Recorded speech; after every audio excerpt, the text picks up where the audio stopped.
Hi guys, volcanoes in Italy are acting up above normal, and I'm not only talking about Campi Flegrei or Vesuvius, but let's have a look at what's going on at Stromboli and at Etna at the moment. So this is what this video is about, but shortly after this one, I will release about the other two that are bothering the area of Naples because they're doing something. But let's talk about Stromboli first and then Etna. Stromboli is showing strong explosions again, but not only explosions, but also lahars that are basically volcanic flash floods, so to speak, with a lot of debris and material that is coming off the slopes of Stromboli. Stromboli is north of Sicily. It's an explosive activity that it's showing, and scientists are saying the activity has significantly increased, and that's why we have to talk about it.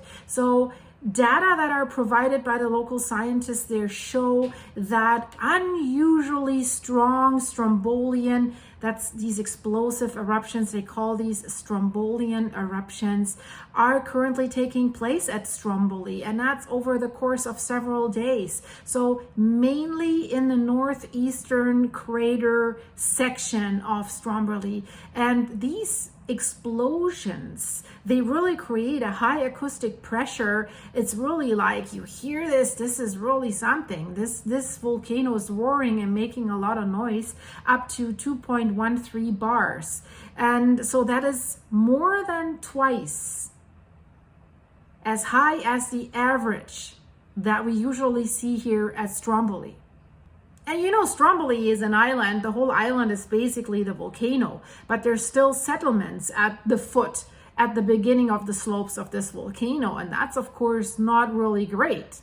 But not only that, if, for example, debris is sliding down on the walls of this volcano and it slides into the sea, if you're there close by with your boat, that can create a tsunami. Not a huge one, but a significant one if you're in the area. And then Stromboli has this slide of fire where it usually sends out volcanic debris and lava flows that are reaching the water. So acoustic pressure more than twice as high, but not only that. The degassing that Stromboli shows is also above average right now. And beyond all that, spitting all that out, there's also always phases of lava splattering that is happening at Stromboli right now. The earthquake activity, the tremors that we're seeing, and you see that graph here, is also in the high area, in this red zone here. That has started on November 8th. So this activity of Stromboli seems to remain high. There's so far no end in sight. And one thing that is causing these lahars, this is heavy rainfall that is currently happening in this area. So you see a picture here. It was coming down the mountain, the volcano, and into these settlements that are there, especially in the northern part of the town of Stromboli. So this lahar, all this rainfall and the volcanic debris was basically flowing from the volcano and then down into all these narrow alleys of the town. Of course, since this town is settled on the foot of the mountain, these alleys are going downhill as well, so that speeds up everything in addition. Problem is, and if you look at this picture, it's not only that these alleyways are covered with mud and volcanic debris, but this huge mudslide is also wearing them out. So it has also destroyed these alleys and eroded everything. And the problem is, this is then not only located or isolated towards the alleys, but also the walls of buildings that are enclosing these alleys. These have been damaged as well and eroded.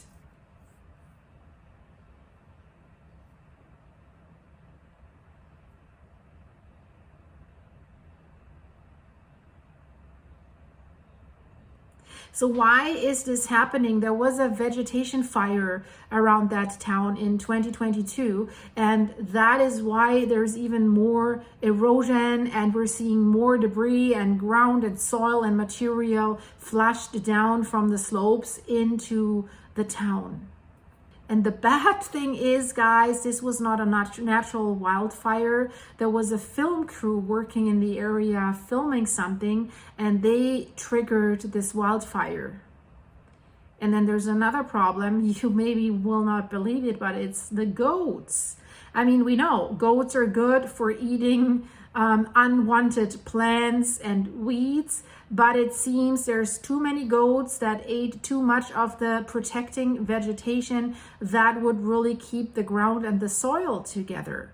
So there's so many sheep now, they have reproduced really rapidly that they have completely eaten down the flanks of the volcano. So now that is basically, the flanks are bare naked and very susceptible to these flash floods and rainfall that are carrying away the soil. So whose goats are these? I don't know. I couldn't really find out, but residents started to complain because the goats ate everything up on the mountain, and then they were looking for food. So residents were complaining that the goats are coming down from the mountain and that they're running around in the villages and in the town. So they're invading people's gardens and they're basically eating everything that they can find.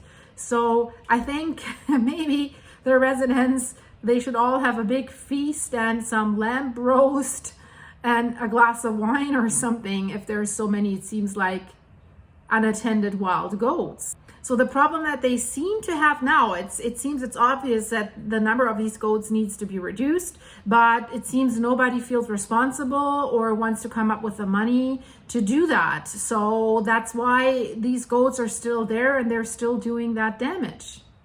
But not only at Stromboli do we have a problem of flash floods, that's also happening at Etna. And while both volcanoes are acting up and spitting stuff out, this is an additional problem for the residents that live in the immediate area. So situation similar for the communities at the foot of Mount Etna in Sicily. So basically every heavy or hard rainfall that they're getting triggers now these flash floods. And I'm showing you here a video how this is coming down the streets at Etna. It's rushing to Catania in particular, but it's also affecting other places. Probably the sewer systems of these old towns and these old areas are probably not up to date. They're too small, they're undersized, but maybe also blocked by all the debris and the mud and everything that's coming down from the slopes. And another problem right now, it's quite warm at higher altitudes near the volcano, and usually that was coming down as snow and did only gradually release liquid when it melted, but right now all this precipitation is rushing down into the valley. So that's what they're dealing with right now, plus the increased volcanic activity. It's not really great for the people that live there right now. So what they definitely have to do in these areas, they have to adapt with their infrastructure accordingly to what's happening there. They definitely have to do some upgrades, and they better do it fast. And Etna has just produced an ash eruption on November 10th. This was at the area of the summit craters of Mount Etna. And the problem was they couldn't really see much or document much or even realize that several eruptions were happening because the summit of Etna was really covered heavily in clouds. That's why there's not too many pictures or videos of it. So they don't really know. There's 4 craters on the summit of Etna, but they're not really 100% sure which crater caused this splattering. I mean, the recent eruptions that we had, they were coming from the northeastern crater and the Volcano crater. But what they were able to conduct is like they were looking at infrared signals. Those signals say that something was happening at the Volcano crater. And here, if you look at the diagram of the earthquakes and of the tremors, this came really as a surprise. So almost without any warning, the tremors were shooting up from the green area, woof, up into the red area, and then stayed there.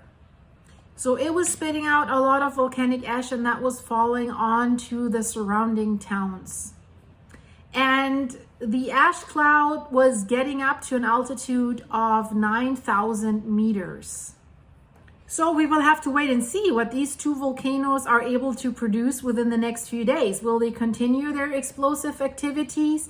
Will we see more rainfall that could cause even more problems? I'll definitely keep you updated. I just wanted to give you a quick overview, guys. So I hope you liked it. If you're new here, hey, come on, join our group, subscribe to the channel, and maybe you want to even become a member of the channel to see exclusive videos and behind the scenes stuff from me and the doggies. And check out the join button for the membership, or check out the links in the description. There you can also support the channel on my Buy Me a Coffee website. So thanks, guys. Thanks for watching. Thanks for being here, and stay safe. And for the members of my channel, I'll release an update video shortly about the little fur baby Apollo's doing. Rudy is sleeping here. He's taking a nap. As always, he's not interested in what I have to say here, but I hope you are. And see you in the next one, guys. Bye-bye.